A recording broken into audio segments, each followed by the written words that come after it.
ہمارے مقصد میں کامیابی عطا فرمائے۔ آج کے پروگرام سجاز کے ان پروگراموں میں سے ایک ہے جس کا مقصد اجتماعیت کو فوقیت دینا اور وہ ان اصول کو اجاگر کرنا جو نظر انداز ہوتے جا رہے ہیں اور جس سے براہ راست ہمارے کھلاڑی متاثر ہو رہے ہیں۔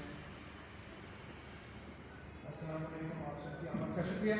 یہ جو ٹاپک ہے یہ بہت واسٹ ہے کہ لیڈرشپ تھرو اسپورٹس اور ڈپارٹمنٹل اسپورٹس کی جو اہمیت ہے اس پر بہت بات ہو چکی ہے پچھلے 3 سالوں میں۔ ڈپارٹمنٹل کرکٹ یا ڈپارٹمنٹل اداروں میں اس سہولت پہ قدغن لگائی گئی کہ جس سہولت کے تحت ادارے کھلاڑیوں کو جاب دیتے تھے، یعنی ٹیکس ریبیٹ کے عوض ادارے کھلاڑیوں کو جاب دیتے تھے۔ تو اگر ہم اپنی تاریخ کا مطالعہ کریں تو تمام لوگوں کو ناصر اسماعیل کی طرف سے سلام۔ میں اصغر بھائی کا اور سجاز کا شکریہ ادا کرتا ہوں کہ انہوں نے مجھے ایک ایسے پلیٹ فارم پہ بات کرنے کے لیے بلایا جو سچویشن ہے کرنٹ۔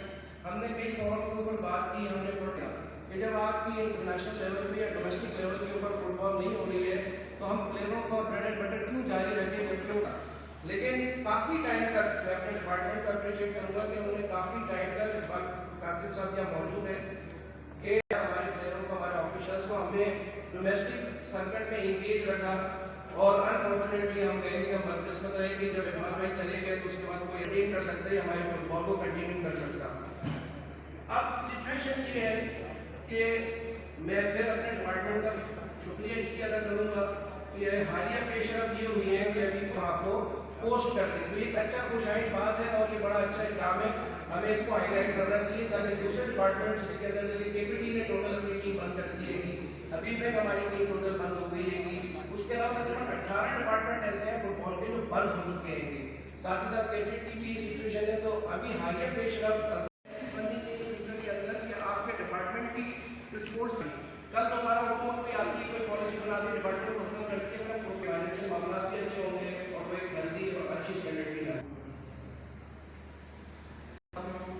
آپ کے انہوں نے اہم جو ایشو چل رہا ہے آج کل کے اس کرائسس میں جو اس میں یہ سیمینار منعقد کیا، پہلے بھی یہ مختلف ٹاپک پہ کرتے رہے ہیں میں آئے تو اور یہ بھی بات بالکل درست ہے کہ ہمارے جیسے ملک میں اگرچہ کھیل کے معاملے میں اگر پوری دنیا کو آپ دیکھ لیں تو اسپانسرشپ کا طریقہ یہ نہیں ہوتا کہ ڈپارٹمنٹ اپنی ٹیمیں بنا لیں، یہ کہیں نہیں ہوتا۔ ٹیمیں ہمیشہ علاقوں کی ہوتی ہیں۔ اگر کراچی میں اسی صلاحیت کے برابر کی صلاحیت کے اتنے ہی لڑکے باہر ہوتے تھے جو کمپٹیشن میں نہیں آ پاتے تھے، اور اس زمانے میں یہ ہمارے بڑے بڑے ہیروز ہوتے تھے۔ سارے انتہائی معزز دوست، کولیگ، جرنلسٹ ٹیم کے اوپر توجہ دینی چاہیے ڈسکشن میں۔ The rest of the players performance, کیونکہ ماشاء اللہ میں دیکھ ہم نے کلب کا آغاز کیا اور اس کے بعد جو ہے وہاں سے ہم نے ہمارے اسپورٹس کا بنیاد وہیں میں 82 سے شروع ہوا۔